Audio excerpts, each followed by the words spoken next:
নমস্কার বন্ধুরা, ডোনার রান্নাঘরে আপনাদের সকলকে স্বাগত জানাই। খুব কম সময়ে এবং ঘরে থাকা মাত্র কয়েকটি উপকরণ দিয়ে বানিয়ে ফেলুন অত্যন্ত লোভনীয় স্বাদের কাশ্মীরি আলুর দম। প্রথমে 1 কেজি ছোট সাইজের আলুকে খোসা ছাড়িয়ে ভালো করে ধুয়ে এইভাবে কাঁটা চামচের সাহায্যে চারিদিকটা গেঁথে রাখলাম।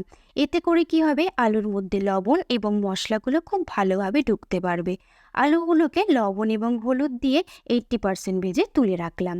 একটা পাত্রে 1 কাপ টক দই, 1 চামচ মরিচ গুঁড়ো, 1 চামচ কাশ্মীরি রেড চিলি পাউডার, 1 চামচ হলুদ গুঁড়ো, 1 চামচ জিরে গুঁড়ো, 1 চামচ ধনে গুঁড়ো এবং অল্প জল দিয়ে একটা পেস্ট বানিয়ে রাখলাম।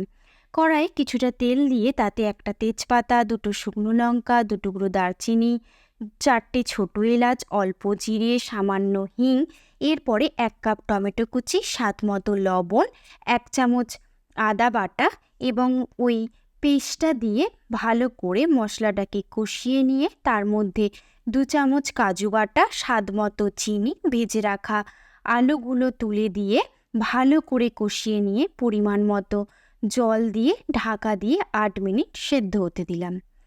8 মিনিট পর ঢাকা খুলে 1 চামচ কাঁচা লঙ্কা কুচি, 1 চামচ গরম মশলার গুঁড়ো, 1 চামচ ঘি দিয়ে নামিয়ে নিলাম।